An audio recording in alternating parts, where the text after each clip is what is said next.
જૂનાગઢની હોસ્ટેલમાં વિદ્યાર્થીને માર મારવાનો મામલો સામે આવ્યો। તમામ સમિતિ તપાસ માટે હોસ્ટેલ પહોંચી છે।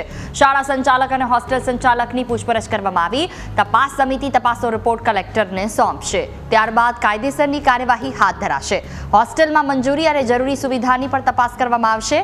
ગઈકાલે કલેક્ટર દ્વારા તપાસ સમિતિની રચના કરાઈ હતી। પ્રાંત અધિકારી, ડેપ્યુટી કમિશનર, ડીવાયએસપીનો આ સમિતિમાં સમાવેશ થાય છે। જિલ્લા શિક્ષણ અધિકારી, બાળ સુરક્ષા અધિકારી સહિતના અધિકારીઓનો સમિતિમાં સમાવેશ થાય છે।